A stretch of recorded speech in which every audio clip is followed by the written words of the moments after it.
Eu sou do primeiro concurso e entrei em 1963 com 28 anos. Como é que foram as provas do concurso? Olha, na época dificílimas, porque não havia experiência ainda de como fazer o concurso e a prova de direito administrativo foi muito difícil e eu tive a impressão de que não tinha sido aprovado, tive uma crise de vesícula e me operei entre a primeira e a segunda prova e fui para saber o resultado saindo ainda de uma operação complicada de vesícula. Mas foi muito difícil aquele primeiro concurso. Mas valeu a pena. Quais foram as suas primeiras impressões da Procuradoria naquela época, quando você chegou à Procuradoria? Eu estudei com o Dirceu de Oliveira e Silva e mais dois outros colegas, um dos quais não foi aprovado, e o José Valmori. E a impressão, para nós, especialmente para mim, que tinha 28 anos de idade, eu tinha a sensação de que ia me tornar uma autoridade, que nós brincávamos, o Dirceu e eu, que íamos ver os nossos nomes em umas placas nas portas. Então foi um deslumbramento, se você me permite usar essa palavra. Achei, para mim, na minha vida, foi um deslumbramento. Durante quantos anos o senhor se dedicou à Procuradoria? 30. Formalmente, né? Depois... Pois é, depois que eu me aposentei, eu passei a trabalhar na revista da Procuradoria, que é pela qual eu tenho uma enorme afeição. E depois até hoje, vocês me fizeram de novo coordenador da revista, e a minha dificuldade é só o deslocamento, porque eu moro muito longe. Mas se não fosse isso, estaria aqui na Procuradoria com maior frequência. Entre as causas e os temas que o senhor atuou como procurador, tem algum que gostaria de destacar? Eu gostei muito de ter participado da encampação da Société Anonyme de Gás de Rio de Janeiro. E gostei muito do trabalho com o Baldez e no núcleo de regularização de loteamentos. Foi uma experiência única. Gostei muito de ter sido indicado procurador-geral por recomendação do Eduardo Sebra Fagundes, com apoio do Baldez, do Hélio Saboia, e trabalhar na revista. Talvez sejam essas as lembranças. E da Sursan também. Havia uma autarquia, não sei se você se lembra disso, quer dizer, você não se lembra, mas não sei se está informada disso, que era a Superintendência de Urbanização e Saneamento. E nós fazíamos desapropriações para planos de urbanismo, para efeitos de distribuição de água e de saneamento. E foi uma experiência muito boa para mim. Trabalhei intensamente e como advogado e como participante ativo. Nós íamos para a rua para conversar com os proprietários das casas, para saber deles se era possível um acordo. Em 90% dos casos, os acordos eram possíveis, porque o governo naquela época tinha muito dinheiro. Então foi uma experiência muito boa também, da qual eu me lembro. Tem algum colega ou alguns colegas que o senhor gostaria de destacar? O principal nome para mim da Procuradoria é do Zé Carlos Barbosa Moreira, que eu considero o maior jurista, não só processualista, mas o maior jurista do Brasil naquela época. E um grande brasileiro, como costuma dizer o João Guilherme Sauer. E o procurador que promoveu o primeiro concurso da antiga prefeitura Gustavo Filadelfo Azevedo, que é filho do ministro Filadelfo, que foi interventor no Distrito Federal. São os dois nomes que eu gostaria de lembrar. E tem outros nomes, talvez eu possa citar daqui a pouco, que são associados aos prefácios dos livros que eu escrevi e que são pessoas das quais eu guardo uma lembrança muito positiva, né? O Augusto Frederico Gaffrey Thompson, que fez o prefácio do primeiro livro que eu publiquei pela Forense, que foi A Norma Monetária. O João Guilherme de Moraes Sauer, do quarto concurso, que fez o prefácio de um livro que eu publiquei pela Renovar, A Face Legal do Dinheiro. A Lúcia Alegre Maranhão Tavares, minha querida amiga, que fez o prefácio do Direito Monetário. O José Eduardo Barbosa dos Santos Neves, que fez o prefácio do Limites Jurídicos da Moeda, um queridíssimo amigo também até hoje. O Rodrigo Borges Valadão, que é um procurador mais jovem, que fez o prefácio da Moeda Nacional Brasileira. E tem mais um, se você me permite, eu vou ver aqui, para não dizer errado, não esquecer de ninguém. Ah, sim. E o Alexandre Santos de Aragão, que fez o prefácio da Introdução à Economia Jurídica. Eu já citei o Eduardo Seabra Fagundes e queria também citar o Hélio Saboia.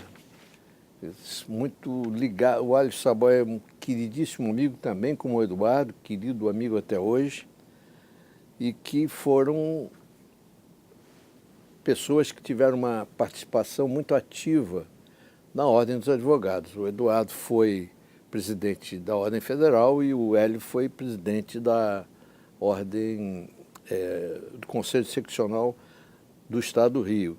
E eu fui membro do Conselho da Ordem representando a Procuradoria. Então, são pessoas também que eu me lembro. E de vocês, dos mais jovens, o nome da pessoa que eu mais admiro vocês todos, mas é do Rodrigo Mascarenhas, que eu considero um talento extraordinário. Do antigo Estado do Rio, Geraldo Arruda Figueiredo, Valdir Fulque e o Tércio também. Acho que esses são os nomes que eu queria citar para você. Na Sursan, o Carlos Augusto da Silveira Lobo, o Miguel Baldez, também, que eu já falei, e o Augusto Thompson, que também eu já falei, e o Sabino Camargo, de quem me tornei amicíssimo ao longo de toda a vida. São essas as pessoas. Alguns personagens históricos. Entrevistou também o Geraldo Arruda, que teve aqui ontem. A gente entrevistou também o José Eduardo Santos Neves. Muito bom. Tem algum momento da Procuradoria que tenha marcado a sua memória especialmente? Quando fui procurador-geral, o episódio interessante é que em 1986, o presidente José Sarney baixou o Plano Cruzado e o governador Leonel Brizola, que tinha me nomeado, fez uma declaração pela mídia combatendo veementemente o plano real, o Plano Cruzado. E eu era um defensor do Plano Cruzado. Eu tinha, de certa forma, proposto que aquilo que o Cruzado pretendeu fazer fosse feito.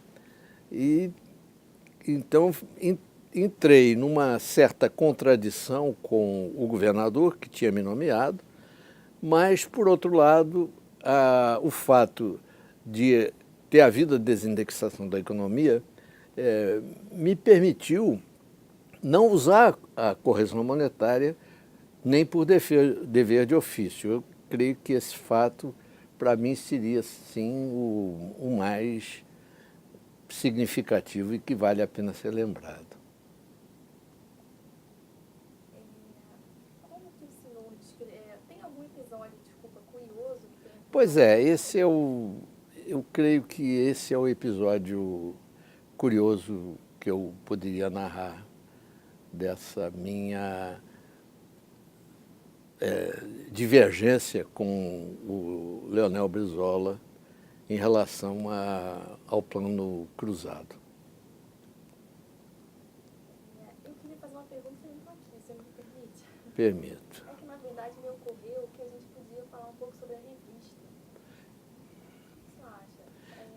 A gente não costuma fazer essa pergunta, mas é porque, para você, acho que você queria falar um pouquinho da revista, para a gente... Quando vocês cogitaram de fazer esse depoimento, eu achei que eu já tinha dito grande parte do que eu teria a dizer num trabalho que eu escrevi, que é o Passeio Histórico pela Revista de Direito da Procuradoria-Geral. Eu recebi a revista como estagiário do escritório do meu pai, creio que em 1954, eu não me lembro exatamente a data em que a revista começou a circular, mas ela era distribuída para os grandes advogados do Distrito Federal, e o meu pai era um dos grandes advogados do Distrito Federal. E eu me lembro quando eu vim pegar o primeiro volume das mãos da dona Maria Silveira Lobo, que era tia do Carlos Augusto. E anualmente, ou semestralmente, ou trimestralmente, a revista, o Gustavo acreditava na capacidade da revista de promover a Procuradoria e de demonstrar para o público como eram bons os procuradores do Estado. E eu considero a revista, Nathalie, a espinha dorsal da Procuradoria, porque nós já fomos Procuradoria do Distrito Federal, da Prefeitura do Distrito Federal. Depois nós fomos Procuradoria do Estado da Guanabara. Depois fomos, como somos hoje, Procuradoria-Geral do Estado do Rio de Janeiro. Qual é o que nos une historicamente? Qual é o amálgama histórico que nos une tanto? Muitos dizem, não, é o concurso. Sim, de certa modo é o concurso, ou foi o concurso, embora haja procuradores ilustres não concursados, como é o caso do Ricardo Lobo Torres, por exemplo. Mas a revista, ela mantém a identidade da Procuradoria. Ela, a meu ver, é a fonte primária que deve ser consultado por qualquer historiador que queira contar a história da Procuradoria. O que é uma ambição de muitos, talvez seja a de vocês também. Houve algumas tentativas de se fazer histórias da Procuradoria, mas eram histórias um pouco... tentavam ser engraçadas, a meu ver, sem muito sucesso. Acredito que a história da Procuradoria tem que começar a ser contada a partir da revista, porque acho que a revista é que garante essa unidade que é tão importante na Procuradoria até hoje, que nos une como nós fôssemos exatamente da mesma geração.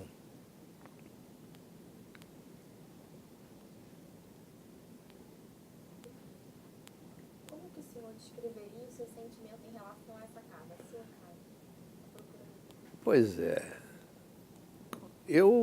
A minha vida é ligada à Procuradoria. No nosso concurso, isso é uma coisa engraçada. a gente estudava muito, né? E estudava pela revista, porque não tinha livro de direito administrativo. E quando eu fiz o concurso, não tinha sido publicado o livro do Eli Lopes Meirelles, que depois passou a ser um guia dos concursados. Mas nós estudávamos muito e tínhamos, nas horas vagas, produzíamos muitos filhos. Então, os procuradores do meu concurso têm muitos filhos. O Sabino tem 4 filhos, o Dirceu 5 filhos, o Baldez 5 filhos, eu 5 filhos, o Manuelzinho Niederauer Tavares Cavalcante 8 filhos. Então, isso é uma coisa que eu me lembro e isso nos marcou muito. Zé Carlos Barbosa Moreira, 4 filhos. Então, eu me perdi um pouco na pergunta que você fez. É o seu sentimento em relação a... Pois o meu sentimento é de que isso, para mim, é a maior parte da minha vida, a grande parte da minha vida, embora a minha vida seja muito rica de sentimentos, porque além dos 5 filhos, eu tenho 13 netos e tenho genros e noras que são também adoráveis, e uma mulher com a qual eu estou casado há 56 anos. Mas a Procuradoria faz parte não só da minha vida, como da vida de todos os da minha família. É importantíssimo na minha formação, na minha maneira de ver o mundo. A Procuradoria é fundamental, foi fundamental e continua sendo fundamental na minha vida. Você sentia essa união, assim, eles eram amigos? Sim. Havia Eu me tornei amicíssimo do Lobo, do Sabino, do Baldez, do Dirceu, do Eduardo, do Hélio, da Lúcia, do Zé Eduardo. São pessoas que participam da minha vida. Agora, sempre havia aqui dentro, não sei agora se isso existe, e deve haver, porque é uma comunidade muito grande, certos embates de grupos políticos, né? Isso sempre houve no meu tempo, e nós conseguimos fazer 2 vezes a reunificação da Procuradoria. A primeira vez foi um movimento que o Thompson, o Baldez, o Hélio Saboia, eu e outros fizemos numa época difícil da Procuradoria, e conseguimos uma reunificação. E a segunda vez foi com a escolha do Eduardo para procurador-geral, que foi um movimento longo, que nós fomos vitoriosos, e o Eduardo transformou inteiramente, quer dizer, recolocou a Procuradoria nos trilhos. Foi ele que reeditou a revista tinha praticamente morrido, o Eduardo conseguiu levantar, foi ele que fez o 4º concurso, que é o concurso, depois do meu, eu tenho a impressão que o mais importante aqui da Procuradoria, e o seu também. Então, trabalhar pelo Eduardo também foi muito importante. E depois, quer dizer, o apoio que eu dei sempre à Lúcia, né, que eu considero que também revolucionou a Procuradoria. Isso são lembranças assim que me ocorrem nesse momento, fora do script. Qual seria a sua mensagem para os procuradores nos dias de hoje? Eu mandei para você um esboço do que eu ia dizer. A minha recomendação aos procuradores, todos vocês, você está fazendo uma pós-graduação na Universidade de Lisboa.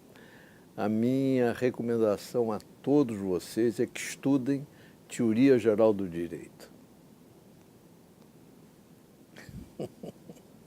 E, se possível, Direito Monetário. Todos no Brasil, né? Pois é, um país que tem já teve, em menos de meio século, 6 reformas monetárias e até hoje não sabe bem o que é moeda, devia ter no currículo a cadeira de direito monetário. Eu acho que os bitcoins vão tirar Pois é, uma moeda global. pois é, Acabar com esse problema. pois é, não vai acabar. Não vai acabar porque o Bitcoin não é moeda, é um título de crédito sem causa em suporte virtual. E na verdade, é usado para fins especulativos, né? O importante é a tecnologia do blockchain, né? Essa é importante.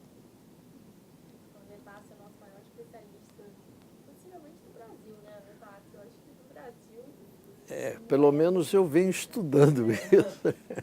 E Da Procuradoria. estou preparando um meu texto para tentar ver se consigo publicar no volume 1 da revista eletrônica. Tem 5 dias pela frente. Então, tem mais um tempinho, a gente consegue uma... Agora, parabéns a você. Você é uma excelente entrevistadora, né? Você tem não só a inteligência, como o charme da entrevistadora. Quer dizer, é concorrente da Gabriela aí. Ganhei de... Muito obrigada, Letácio, por tudo. Obrigado a você. Então, vocês editam... Entendi, vai te mandar um... É, Possivelmente o que? Daqui a um mês, né? Acho que no final do mês que vem A gente já. vai mandar por e-mail, aí com o seu ok, a gente vai fazer a seleção das imagens pelo filme. mas não vai ser difícil para vocês editarem, não, né? Na verdade, a gente já vem editando, né? Já vem editando os outros e a gente já está em fase final. Hoje vai ser o último dia e aí a gente está com bastante material, né? Nada que o mais novo dormir uma boa garrafa de café no doutor. A gente contratou eles, que são uma empresa super reconhecida, muito boa, vai ficar muito bonito. Tem uma sensibilidade grande. Essa é uma das entrevistas que a gente não queria que acabasse assim, né? É sempre bom ouvir o Dr. Letácio, né? Obrigado, Viagem, Claunir. a história, Nós temos uma ligação muito forte também, eu e o Claunir, porque o Claunir registra com imagens, né, o que é que acontece aqui na Procuradoria. Essa biblioteca, eu esqueci de dizer, eu fui o corretor, né? Os judeus usam uma expressão, Gatrin, tem alguém que é judeu aí? Meu avô era judeu, mas eu não... É o teu avô era judeu? Não, você une as pessoas, eles têm uma pessoa que tem essa incumbência. E eu admirava essa biblioteca e o Gabriel queria doar essa biblioteca, mas não queria doar de qualquer jeito, ele queria doar para alguém que tomasse conta da biblioteca. Então fui eu que aproximei o Gabriel da Lúcia. E aí foi essa...